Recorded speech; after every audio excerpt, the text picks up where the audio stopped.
Okay. To start out, welcome, Jeremy. We are honored you came all the way up to Wisconsin. It's really swell of you. It's my pleasure. Yeah. Good to get out of the heat. Yeah. Just a quick intro. Jeremy is from Northern Indiana and now lives in Phoenix, his wife's hometown. Did she win on the weather? Is that why you went down there? Yeah, pretty much. It was either we go back to Indiana or Arizona, and she said she would leave me if we went back to Indiana, so we decided to go to Arizona.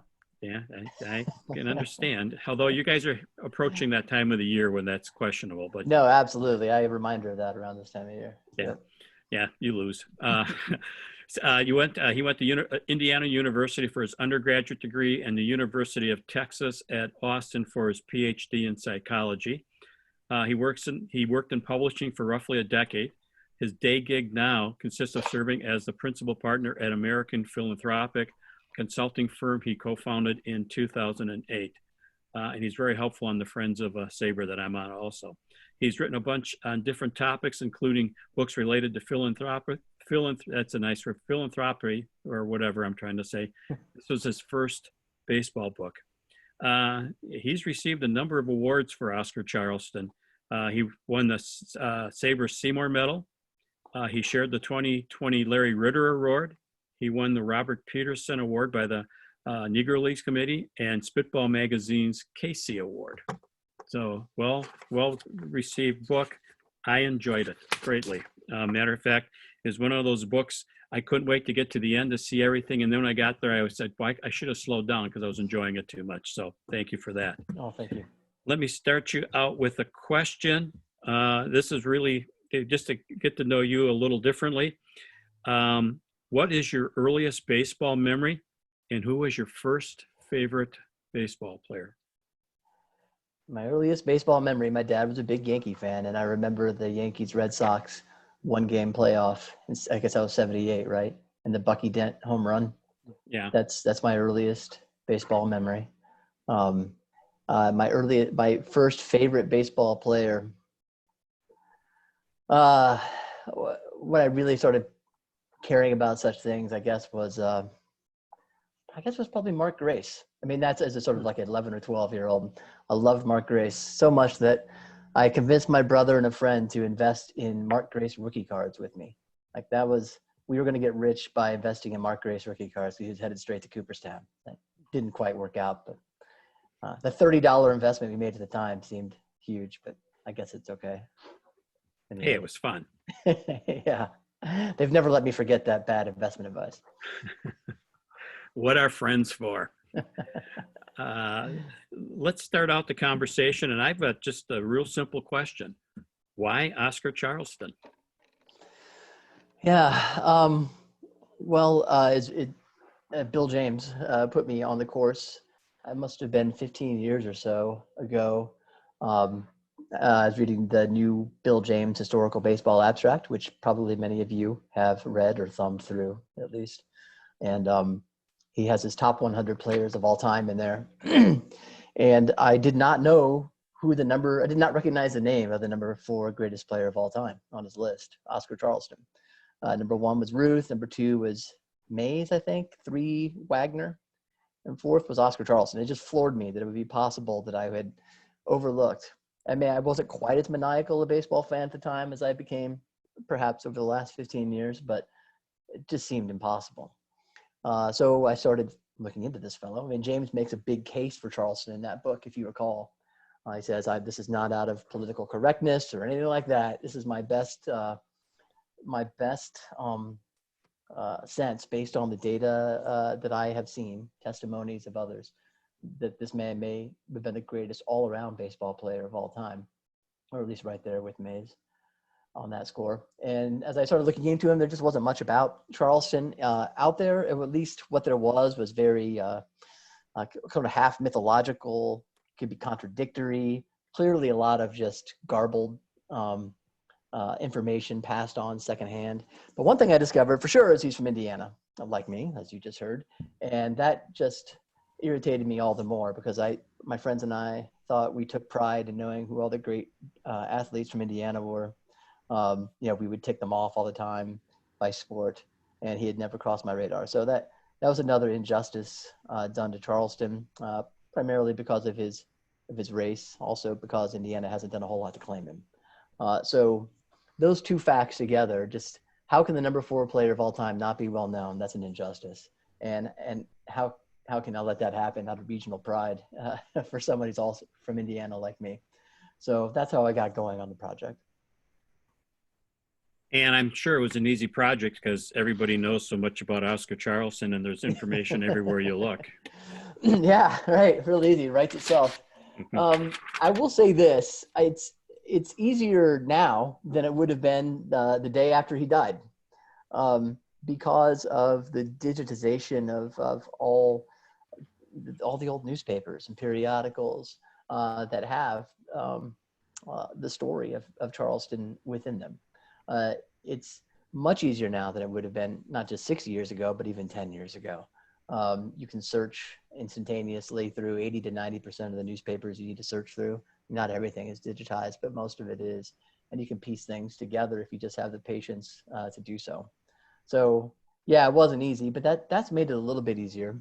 But yeah, I got started a little bit late. I wish I had started earlier and could have spoken to many more ex-Negro Leagues players who knew Charleston in person. I was able to speak with 7 or 8 of them, as many as I could possibly find. And that helped. But what really helped too, to make it a little bit easier, was that Charleston's personal scrapbook and photo album are extant, and they're held at the Negro Leagues Museum. I didn't know that when I started the project, but Larry Lester, the great Larry Lester, acquired them for the museum back, I don't know how many years ago now, 25, 30 years ago.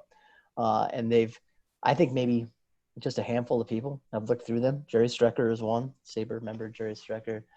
John Schulian, a Sports Illustrated journalist who wrote a piece in Sports Illustrated for Charleston, looked through them, and me. And other than Bob Kendrick and maybe Ray Doswell, I don't know if anybody else has really looked through them, but they were a great testimony to what Charleston cared about as kind of his interior life. And that was something you couldn't get at through a lot of the sources that are around. You know, Charleston left no descendants. He had 10 brothers and sisters. 9 of them lived to adulthood, and I couldn't find any of their descendants, which is just remarkable.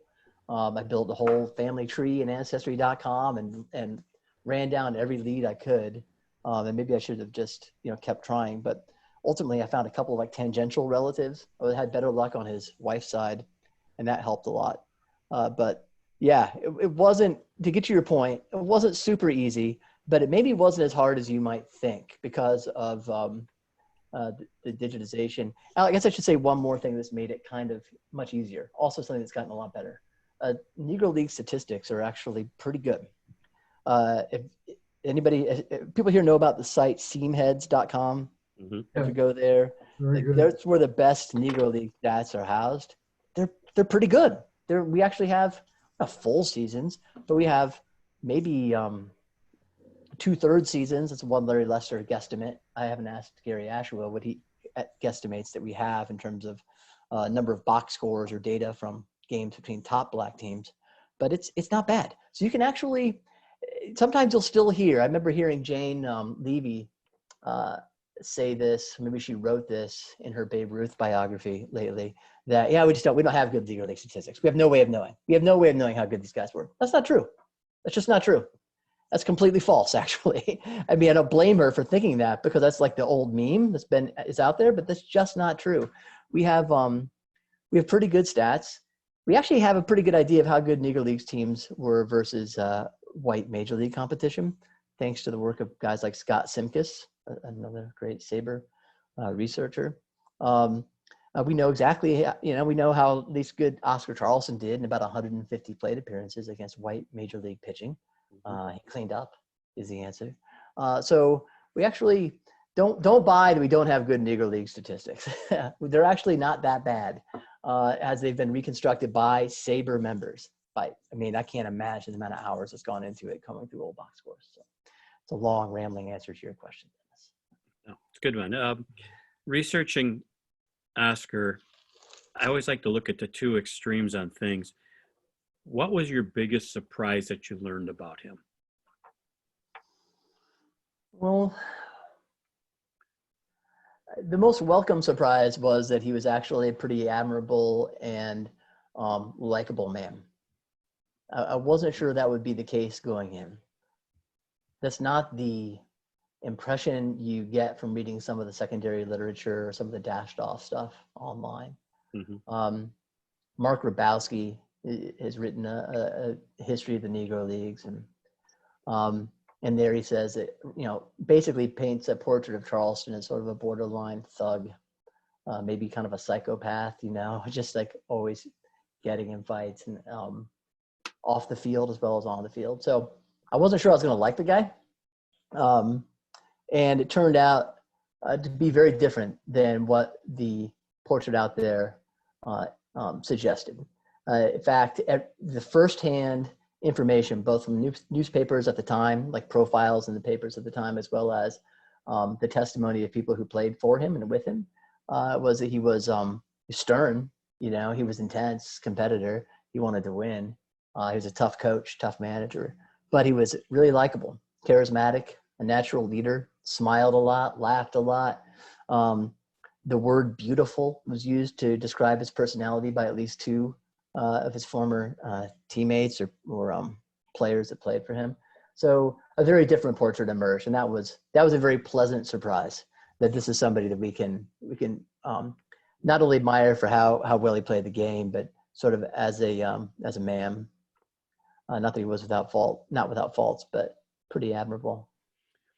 One of the things I thought was interesting is that a person who not only did not get along well with umpires, but have been known to brawl with umpires and knock out umpires, became an umpire for a couple of years. And to me, it just seems that's almost, hitters and pitchers don't talk to each other often, and becoming a pitcher becoming an outfielder, you don't see that very often because they don't get along. But him becoming an umpire, I thought, was one of the biggest surprises. Yeah, you wonder why. You would like to have been able to talk to him about that decision, right? We don't know. He was never interviewed about why he decided to do that. It may have been his only way of staying in the game at the time. That was, if I recall correctly, 46, 47. He was an umpire in the Negro National League. He had just lost his job as the manager of the Brooklyn Brown Dodgers in the United States League. And then in 48, he gets a call from Ed Bolden to come back and manage the Philadelphia Stars, which he does for the next 5 years. So it may have been a desperate move on his part to stay in the game, but it was interesting. And after that, he has a reputation as being very gentle with the umpires after he's been an umpire himself, perhaps not surprisingly. So Bob Motley, whom you may have heard of, the very flamboyant Negro Leagues umpire, has a great memoir that you can get online. Talks at length about what a sort of a gentleman Oscar was as a manager when he knew him in the late 40s and early 50s, which is completely contrary to type. So maybe being an umpire is what did it for him, seeing how tough that job was. And aging, we do mellow as we get older. Yeah. Yep. Yeah. I think that helps. One of the questions that I had presented to me before the meeting, Wally asked, Oscar Charleston was certainly a remarkable player. Back when he played, I wonder what his compensation as an outstanding position player looked like. First, how did it compare to other position players like Cool Papa Bell in the Negro Leagues and those in the traveling clubs? Good question.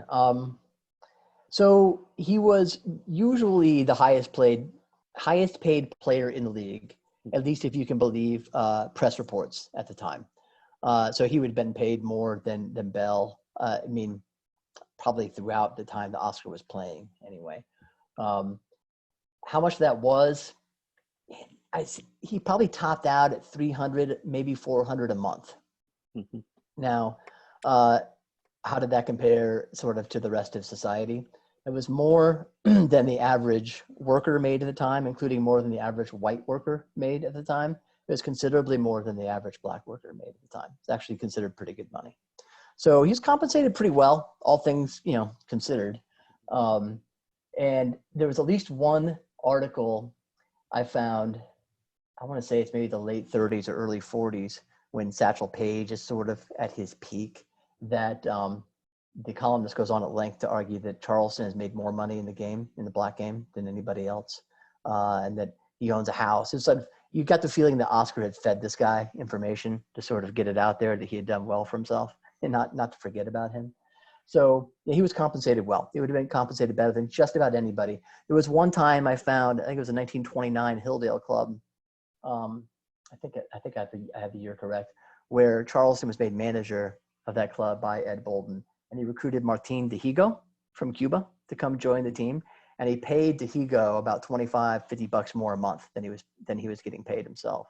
So that was one occasion when there was a player making more than him, but usually he was getting paid the most, as he should have. He was by consensus the best player in the game for a run of 12, 13 years from the 1919, 1920 or so into the very early 30s. And he was the draw in the Negro Leagues. I mean, when he came into town, the attendance went up. So it was claimed, right? Yeah. So it was claimed, and the actions backed up the claims. Everybody is fighting for Charleston, beginning in the late teens, when Rube Foster gets him to come over from the ABCs. Later he goes over to Harrisburg Giants under Colonel Struthers. Ed Bolden gets him to Philadelphia. Tom Posey gets him to come over to Homestead Grays. Gus Greenlee gets him to Pittsburgh. Yeah, and every time it's about what a big draw he is, how exciting the brand of baseball was that he played. There's seemed to be no question in the literature at the time that he was the biggest star. Yep. We got a chat question here. Yeah, I'm not looking at the chat, so. Yeah, I think versus MLB, the Negro League stats are not as reliable because record keeping wasn't as systematic. And that's probably true, or I think the other problem, I know Bob Beege, who's on, has done a lot of research, and he was on Borchard Field, and he wrote the book about Borchard Field. And the Journal or the Sentinel were good for having ads for the Negro Leagues teams coming to play, but you never saw an article or a box score the following day after the game. Yeah, I mean, you're right. There's a lot of missing box scores. Don't get me wrong, but there are box scores. I mean, and there are box scores for Negro Leagues teams in white newspapers. I can tell you that just by looking through the Indianapolis Star, which covered Indianapolis ABC's games quite well. So yeah, I'm not saying they're super reliable, but we're not like talking about like 4 games. Right. We've got whatever it is, hundreds of games between black teams and white teams. I mean, there are other things to consider, like often what was called a white major league team included actually AAA and AA type players on it. So maybe, there's all sorts of things to reasons to not consider this data like uber reliable, but it's just not as unreliable as is the kind of like received wisdom would be my point. Right. I agree. Does anybody else have a question out there? I'm going to go to gallery view if you need to wave at me if you. Okay, I've got Jeremy. Hi, Richard. Yep. Yeah. Hi. Jeremy, it's been a while since I've actually seen it. Could you describe just what was Charleston like as a player? I mean, I don't even remember if he hit left-handed or right-handed, but could you describe him like in terms of, this should be an easy one for you. Yeah, thank you. He was left-handed. He was, first of all, how was he built? He was about 5'9" or so, 5'9.5", built like a linebacker. That's what I think of when you see pictures of him. Very thick through the torso, very thick legs. I think of him as like a left-handed Mike Trout. Like that's sort of what he might look like. Considerably more visibly intense than Trout, you might say. So yeah, he was a left-handed player, built like a linebacker, super fast. That's the first thing that got the attention of everybody, especially how fast he was in center field. He played the super shallow center field, was said to play just behind second base. And in the late teens, when he's making his reputation with the ABCs, the thing that's often called out the most are the catches he's making in center field. Often one-handed catches. You get the feeling that he's one of the first sort of maestros of the one-handed catch, which we obviously all take for granted now. I wouldn't catch a ball one-handed, but at the time it was considered pretty incredible because mitts were not this big. They were this big, right? They just fit your hand, and they had no padding. He had very, very strong hands. As I talk about in the book, I thought it was a myth that he could tear the cover off a baseball, with his bare hands, work it and tear the cover off a baseball. I had one ex-Negro Leagues player tell me that's no myth. I saw him do it myself. So that seems pretty well attested. So just really strong, and he talked trash. He was, Michael Jordan and Larry Bird had nothing on Oscar Charleston when it came to talking to opponents. That was obviously maybe more common at the time, and he played with extreme intensity. He did not. He was not overly concerned about your health on the diamond. He was concerned about winning the game. So he'd come in high and hard at bases, spikes up often, didn't care, bowled over people. And if there was a fight, he was very happy to join in. Sometimes started fights, of course. That's what he has a reputation for. It's blown out of proportion significantly, I think. But he certainly was happy to fight. And he was really happy to come to a teammate's aid. He liked to fight. He liked boxing. He was a big boxing fan. He actually got in the ring in Cuba at least once in kind of a semi-professional bout. So does that give you a sense? I'll say one more thing. At the plate, he was known for being really twitchy. He was not like calm at the plate. He'd like pump his bat up and down. I think of Ben Zobrist, that's how I picture it. We don't have any video of it, so I'm just going from descriptions. But it was said to be very twitchy at the plate. Oh, thank you. Yeah, good. That's good. If anybody's going to know this, Mike Halpert would. You mentioned he paid Diago $25 more, so he was making $375 to his $400. At that point of reference, the average MLB salary in 1929 was $11.55 per month. So okay, versus MLB, yeah. Yeah. So Diago was the Cuban version of Charleston. I don't think he had the power, did he? No, he didn't have the power. I think of Dihigo as the Cuban version of Bullet Joe Rogan because he could pitch as well as he could hit. And he played just almost every position on the diamond. Now, I'm not a Dihigo expert, but that's my understanding. Yeah. Tim Perkins is asking, who were some of the pitchers that he played against in exhibition games? I'm assuming possibly the major leaguers.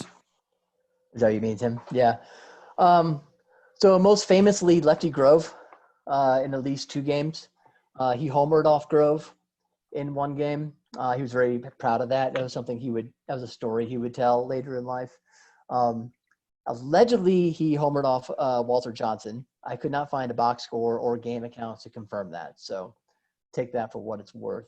Those would be the 2 biggest names among white pitchers. A tier lower would be like Reb Russell, who was a pretty good pitcher for the White Sox in the teens, and Jess Haynes, who was a pretty good pitcher for the Cardinals. There was a St. Louis Browns pitcher that he really clobbered one series. I'm blanking on. Elam Van Gilber. These are deep names, by the way. If anybody's nodding their head at Elam Van Gilber, I'm so proud of you. This is my crowd. Yeah, he'd won 16 games. So those are some of the people, Tim. So there were some legitimate pitching. That was one thing I tried to pay attention to. It's were these legit pitchers he was hitting? And he was. And homering off Grove definitely got people's attention. That happened in I want to say the early 20s. It was like Grove's 2nd or 3rd season in the majors. Still pretty good. Yeah. Yeah. Well, and reading the book, they barnstormed against the major leaguers so often, and he and so many of those players really got up for those ball games. He looked forward to those. Yeah, thanks. You reminded me. So yeah, he played against Dizzy Dean and Bob Feller as well in barnstorming games. Yeah, they got up for. Of course, who wouldn't? I mean, just think of the dynamic and play there, right? They're very. For now, Jimmy Fox, if you want to listen to him or and other white players too, say they got up for the games too. For different reasons, obviously, but pride is on the line in various ways. So I bet those games were could be quite intense. Oh yeah. Another question. We're getting some decent questions coming across here. Kieran Heller is on, but the son has got the question. It's a good question. As someone who has done research, there are moments when you find a piece of information that resonates, something which people might not know. Other than his papers, did you have such a moment? Okay, yeah. Well, I'll give you one. That's a great question. Mm-hmm. Here's one thing that surprised me, and I don't think if anybody knew it, it would be probably only Jerry Strecker, who's the other person who's really looked into Charleston. I was shocked, and it took me a while to actually come to believe it, that he learned Spanish, apparently just by playing winter ball in Cuba, which he did for 10 winters in a row, starting in 1920, 21, I think. He taught, somehow he learned Spanish well enough to speak it, write it, and read it, to the extent that in his scrapbook, he pastes a Cuban newspaper article and then will translate it in English to the side on a piece of paper. That surprised me. Oscar has an 8th grade education. There's no doubt that he's smart. I didn't know he's that. I can't imagine doing that myself. I mean, I don't think he was going to some sort of like taking Spanish language classes in Cuba or something like that. I mean, that tells you how smart the man was, I guess, how intelligent. So that was a little surprise, and it really just, it goes with another thing that I found that I talk about in the book, and and I try to make sense of it just from a sense of his personality. He was very interested in associating with people of a higher on the social scale than his family had been. And it's sort of impoverished family in Indianapolis. Both of the wives he married came from sort of upper middle class African American families, very kind of prominent in their circles. I think he seems to have befriended people who were, well educated, and like Posey. I think that's one thing that attracted him to Homestead Grays. Posey came from a very well off African American family. He hung out with a famous journalist in Cuba named Margaret Martin, or semi-famous anyway, who was a W.E.B. Du Bois correspondent. All that side of Charleston, I had no idea I was going to find. I mean, that's kind of just blew my mind. I thought jock, and instead you find this really intelligent, inquisitive, intellectually curious guy, and that was fun to find. His second wife came from the cultured part of, it was a tough. Indianapolis was not an easy town to grow up black, and his wife came from some of the higher cultured blacks in that town, and he never remarried after her, and she never remarried, but they separated for a long time. But that was kind of a tragic story to me. I like that connection. You're talking about his second wife, Janie. Yeah. So she was from Harrisburg, actually. Yeah. But yes, she came from her father was a well-known minister, sort of the presiding elder of a church, and was spoken of as bishop material. And they were considered, one of the more prominent African-American families in town. She got her teaching certificate.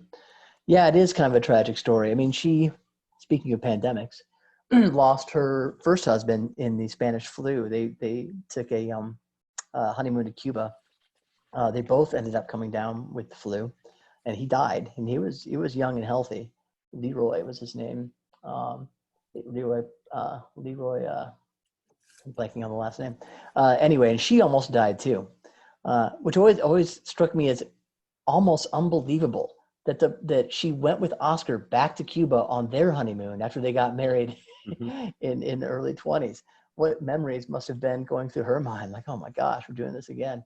But yeah, it was a tragic story. They seemed well matched in certain ways, in other ways not so well matched. She didn't like baseball, for one thing, which is sort of a handicap when you're married to someone like Oscar Charleston. But they were very smart people and socially adept. And yes, the unfortunate thing, and here's one of Oscar's biggest faults, is that he was not so adept at swatting away the attentions of other women that come with being a star. And we don't know exactly why they separated, but that's what I speculate, and that's what others have speculated would be the case. And yeah, they never got divorced. He filed for divorce at one point, and she wouldn't sign on. So they stayed married until he died in 1954. Another question here from Jim Copeland. Have you been to the National Negro League Hall of Fame in Kansas City? I have, yes. That's where I sat in Ray Doswell's office and and flipped through and took pictures of every page in Oscar's personal scrapbook and photo album. Yes, I have, and of course I've toured the museum. There's obviously very nice bronze of Charleston there in the diamond where they have the great stars of the Negro Leagues. It's a great museum. If anybody hasn't been there, it's got to be on your bucket list, your near-term bucket list. That was the next question. Assuming if you hadn't, is it on your bucket list? So that was in the question. Would be. It's on my bucket list, and I own a condo in Sun City, and my travels back this year was going to be come back through Kansas City, get a ball game in there, and go see that. And unfortunately, I had to come back earlier than planned, so I didn't get to do that. Yeah. Well, definitely go. It's a great experience. The Negro National League was formed right there, a block away in the old YMCA. And of course, we're celebrating the 100th anniversary of the forming of that league this year. So there's lots of Negro Leagues history there. Yeah. Ryan, you have out here Leroy Blaylock. Is that Janie's husband's name? Is that what you're responding to? Yep. Okay. Yes. Thank you. I appreciate that. Let's see. You mentioned that Charleston played a very shallow center field, much like Milwaukee native Al Simmons did. Does your research suggest that other players imitated Charleston's technique, or that Simmons may have been influenced by him? For example, Yeah, no, it's a good question. I don't know which way it went. I mean, Speaker was famous for playing a very shallow center field well before Charleston, right? And one thing I wondered about in doing the book was, so Speaker came through the Philippines when Charleston was stationed there in the Army at a famous tour of the New York Giants and Chicago White Sox, and he was a ringer along for the ride, along with a couple other players who weren't normally on either team. And it's possible Charleston saw him play in that game, and the games that were played at Nozaleda Park in Manila, and maybe Charleston learned that from Speaker. Maybe it was already a tradition in the Negro Leagues. I don't know. I don't know which way the influence went, but I didn't know that about Simmons, actually. So that's interesting. It may have just been the way the game center field was played at that time. That would be an interesting study for somebody to undertake. Like, did everybody play a shallow center field? I don't know. Yeah. And he was compared to Speaker frequently also. Yeah. Yeah, he would be the third most. The player he was compared to the third most. Number one is actually not Ty Cobb, although you'll read oftentimes he was called the Black Ty Cobb. He was called the Black Ty Cobb. Well, he was for a few years. He's actually called the Black Babe Ruth far more than he's called the Black Ty Cobb. Yeah. If we're playing that game, and Chris Speaker would be number three. Yeah, that was amazing. Other questions out there? Anyone have a question they'd like to ask without typing?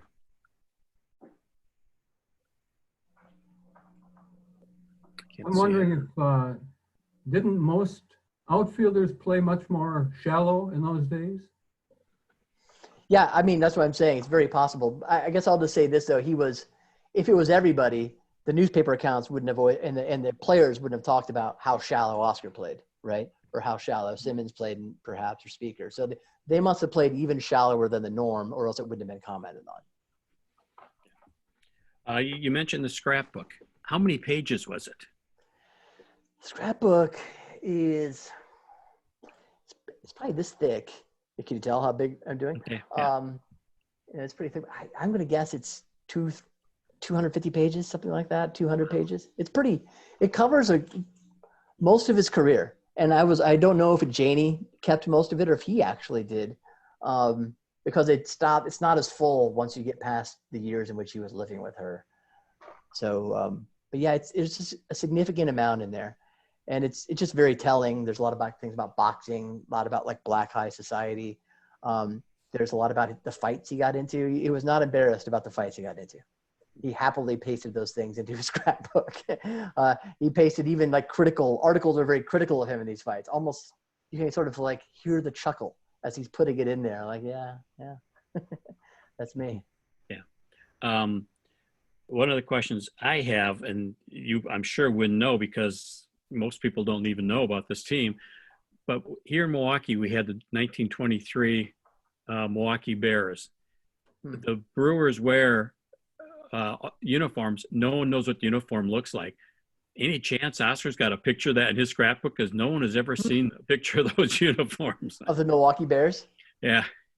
Well, I know, obviously I don't know because Yeah. I wasn't looking for it, but I will say this. Yeah. If anybody's interested, I have a picture of every page in the scrapbook. I have a picture of every page in the photo album. I share it freely. I'll put it in the Dropbox folder for you. Just shoot me a line. So if you want to look through there and see if there's any Milwaukee Bears, be my guest. You don't have to go to the Negro Leagues Museum. I got it. I got the files. Yeah. So That anything. If there's any way my research can help anybody, that just goes, just generally speaking. Don't hesitate to ask. Another question out here. Did any of the Negro League players you interviewed make it to the major leagues? No, not any of the ones I talked to. I didn't get a chance to talk to Aaron or Mays or Banks. I have no reason to believe any of them knew Oscar, although Aaron and Mays definitely would have known of him. And the others I talked to did not. Good question, but no. Yeah. Do you think he was a role model for future black major leaguers, even though he didn't make it to the majors? Yeah, I think so. He was spoken of in those terms in the black press at the time. You know, there's one column I can remember, Al Moses, who's a pretty well-known black columnist, talks about how much Mays was like Charleston when Mays was had just signed with the Giants. There's an account of a game in Birmingham where Charleston tips his hat to Mays after Mays had gone like 4 for 5 against the Philadelphia Stars or something like that, and made some great catches in center field. There are accounts of guys who did make the majors and played for Charleston, for the Philadelphia Stars, where they talk about what a big influence he was on them. So I think so. There's not as much firsthand testimony to that as I would like. Although again, I guess I can pick out Connie Johnson. Connie Johnson went on to fairly good major league career, if I remember correctly. And he had nothing but great things to say about Charleston. I mean, Charleston discovered Connie Johnson somewhere in Mississippi or Georgia or somewhere in the Deep South. And it literally was one of those plucked him off the farm sorts of moments. So, yeah, there are examples of a few players. He wasn't blessed with the stars. He never had a guy like Aaron come through or Banks or Mays. Didn't have anybody that talented. The most talented guy who came through with the stars was Harry Suitcase Simpson, who went on to have a decent career. I think the guys that he may have influenced the most in that regard would be the guys he scouted for the Dodgers in 1945. Branch Rickey had Charleston scouting guys as potential signees for the Dodgers, and we know that he gave a crucial thumbs up to Roy Campanella.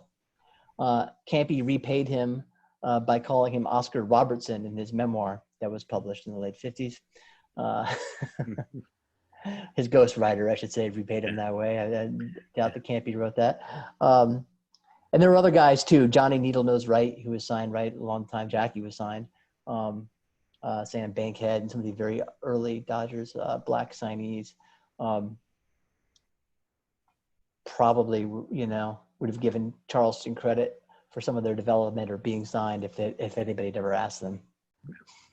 He and Satchel Paige, of course, Satchel Paige and a lot of people didn't always get along. There always seemed to be a certain, there's kind of ego driven between the two of them is how I saw that. Would you agree? Yeah, probably. I mean, Charleston had an ego. We know Satchel had an ego. They were just diametrically opposed personalities. Satchel just didn't. Charleston was about the team winning. He wanted to win. Satchel was not so much about that. Not that he wasn't a great player. Not that he didn't try, obviously, super hard when he was on the field for the most part. But, a guy like Charleston, how do you react to a guy who's will wander over to left field and get a light of a cigarette during the game, or who will stop off and fish instead of showing up at the game? Can you imagine being Satchel Paige's manager? When he's there, that's awesome, And Charleston said actually very nice things about Satchel once he signed with the Indians. He said he thought he was going to be great. He said Satchel, when he says he's going to strike out 15 guys, he strikes out 15 guys. It's a direct quote. And he never said anything bad about him in print, but he did trade him away in the late 30s from the Crawfords. And reading between the lines, there just had to be a lot of friction there. He was obviously deeply pissed off when Satchel blew up the Crawfords by going to the Dominican Republic and took a bunch of guys with him. Those sorts of things tend to sour a relationship with a manager. Yeah. Beyond all the ego stuff, as you say, because Charleston had to pass the torch to Page and Gibson in the 30s, and that had to be hard. Yes. Mary Shea has a question. Any reason why Charleston had a different demeanor as a manager than a player? Did you find that to be true? Yeah, I think that's true. I think that's a good insight. For the most part, I mean, he was still intense as a manager, and you can find guys who weren't crazy about him as a manager. Judy Johnson had some not so nice things to say about him. I think Vic Harris is another member of the Crawfords who wasn't crazy about Oscar. He was tough. And he didn't always use language, fit for mixed company and all that sort of thing. He mellowed after the Crawfords kind of peak years, I would say. But generally speaking, here's what I would say about Oscar. He definitely seems to have been happier when he was the man in charge.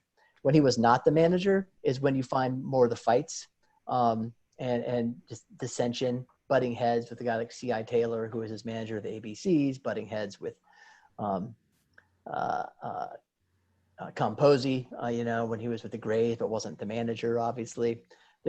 It does seem to be the case that when he was in charge, he was happier. When he wasn't so happy. He was. I've been thinking a lot about, because everybody, I'm sure on here, like everybody else in the world, because there's nothing else to watch, saw The Last Dance or watched at least parts of The Last Dance over the last couple of weeks, right? And when I just hear Jordan talk, I've just been thinking, Charleston had to be like this in some ways. He had to be a huge pain in the ass as a teammate and as a manager, because he wanted to win so freaking bad. But he wasn't a bad guy. You don't get the sense that Jordan's a bad guy. He just was a, pain in the ass. Mm-hmm. And I think, and he was running the team. There's no question Jordan's running the team, right? Could have been something like that. Yeah. Let's see. Ryan's keeping us honest here, Jeremy. Connie Johnson was from Stone Mountain, Georgia. So you had the state right. You knew it was one of the two.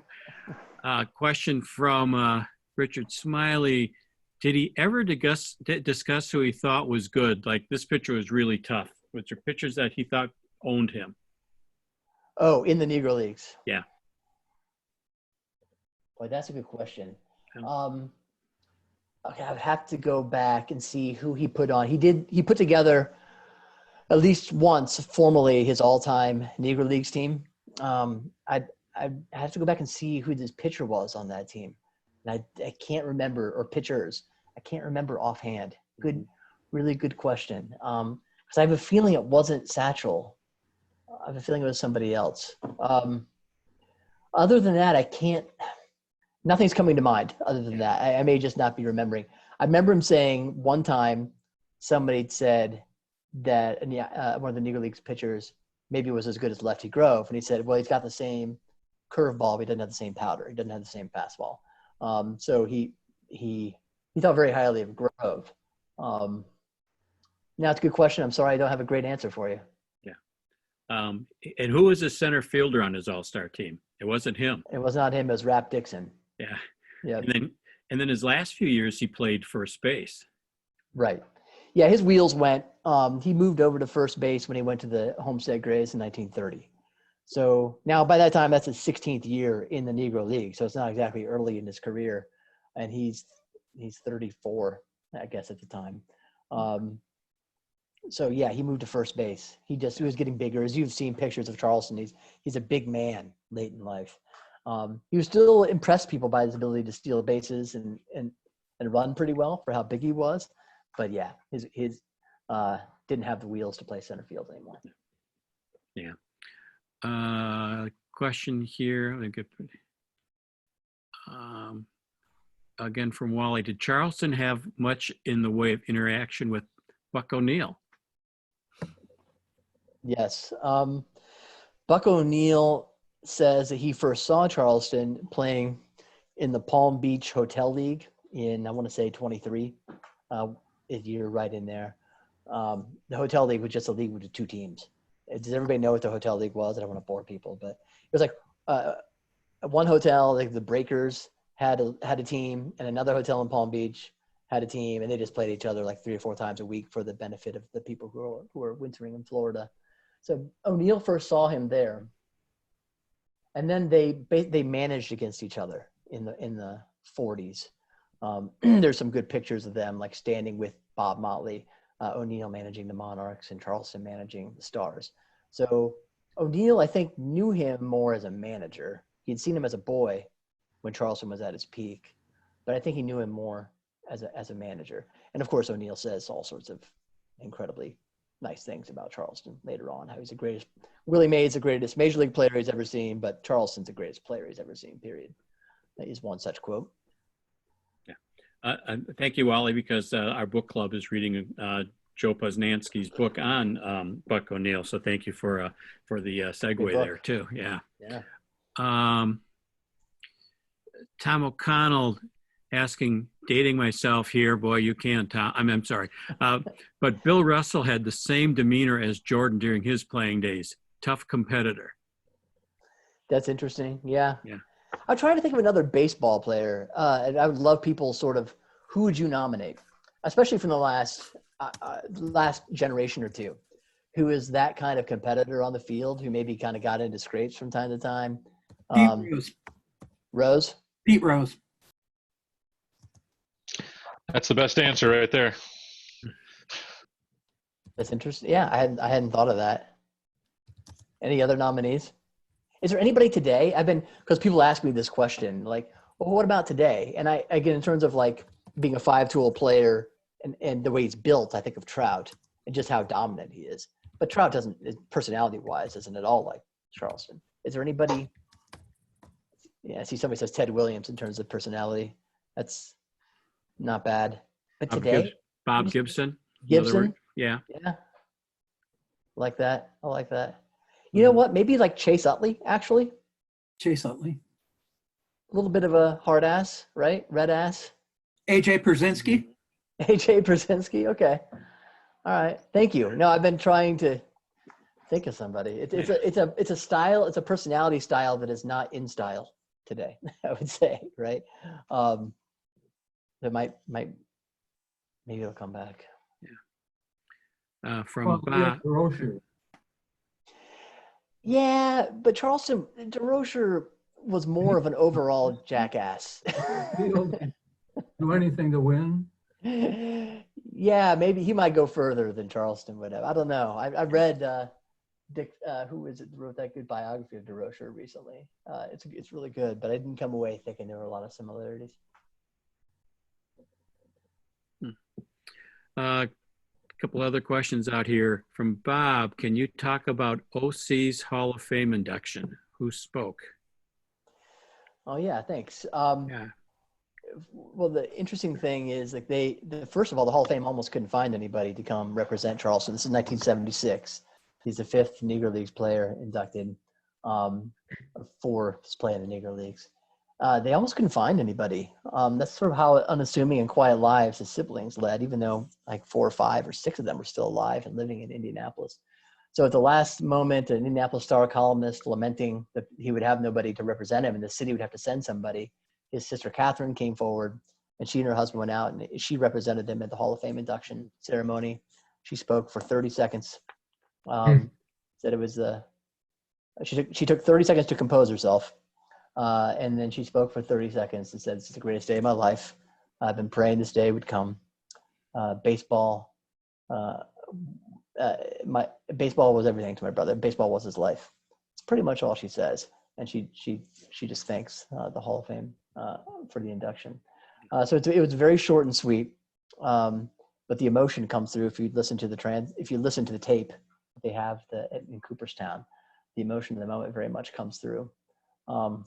So yeah, that's what it was like in 1976 when he was inducted. Another player out here for your Oscar toughness, McGraw. Tug McGraw, I didn't think he was that tough. Oh, sorry.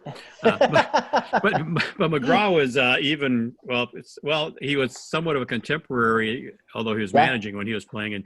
And there's a story what McGraw said about him. Right. And that does not exist anywhere. Yeah. If anybody ever finds that quote in a firsthand source, please let me know. I looked everywhere and couldn't find it. That McGraw said that Charleston was the greatest player he'd ever seen. But what I did find was kind of interesting was that McGraw was in Cuba in, I'm sorry, my date, I've been doing this too long. Either 23 or 24. Yeah. And it was one of the years where Charleston's Santa Clara League Pardos team had just laid waste to the Cuban League.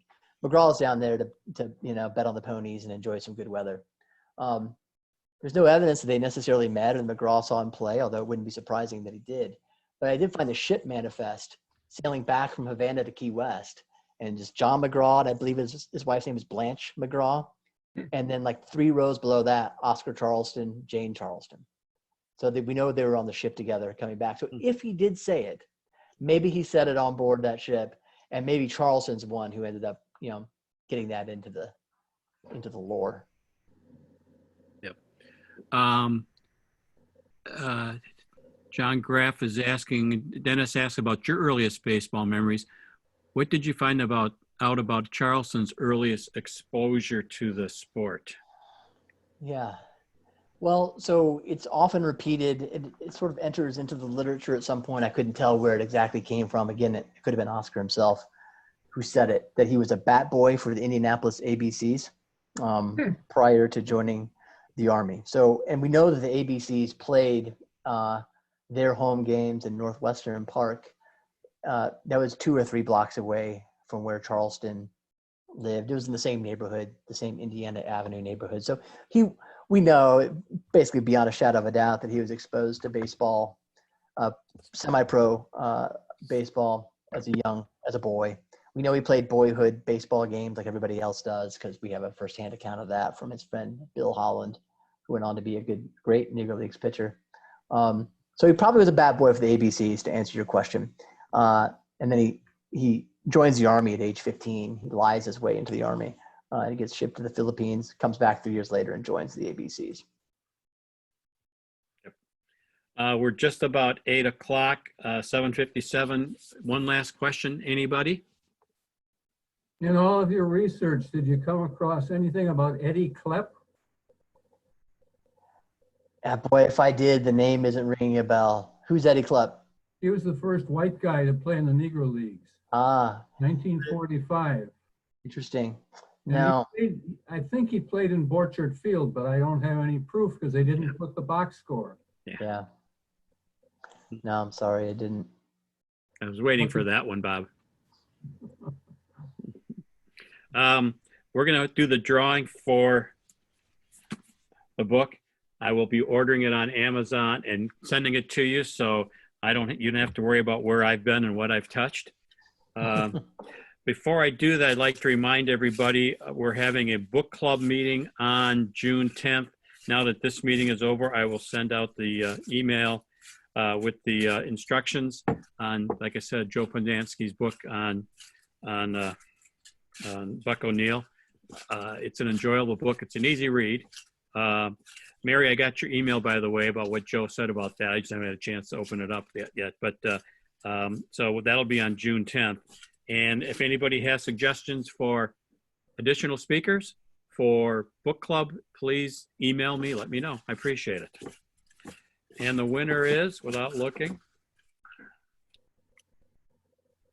Tom O'Connell. Congratulations, Tom. I know I have your address, so I have no problem getting that to you, Tom. Final words, Jeremy. Hey, can I ask one more question? Sure. How did it end for OC? How did his life after baseball? How did it end for him? Yeah, there was no life after baseball. He managed the Indianapolis Clowns in 1954 when the Negro Leagues were approaching their real state of decrepitude. And after the season, he hadn't been feeling well all season. We know he was in the hospital at least once. October, he comes back home to Philadelphia, his row house, falls down a flight of stairs, can't feel his legs. goes to the hospital diagnosed with cancer, Wow. the plasma cancer, and he dies a couple days later. Yeah. His death certificate says his occupation was baggage handler, and his death was not remarked in the Philadelphia papers at all. He did get a short notice in the Indianapolis Star, and he slipped into obscurity pretty quickly. Yeah. Well, Sir, all right, thank you very much. yeah, looking at the comments out here, we've got a bunch of people saying thank you, great talk, great hour, interesting stuff. I agree wholeheartedly, Jeremy. Thank you very much for joining us this evening. If you ever need any help from us in Ken Keltner League on anything you're working on up here in Wisconsin, give us a call. We'll be glad to help you. Thank you. I hope to be going to a baseball game in Wisconsin and get a beer with some of you next year, no later. Sounds good to me. I'll leave you all. Thanks so much. I appreciate Thank you, everybody. Great talk. Bye now. Ending the recording. By the way,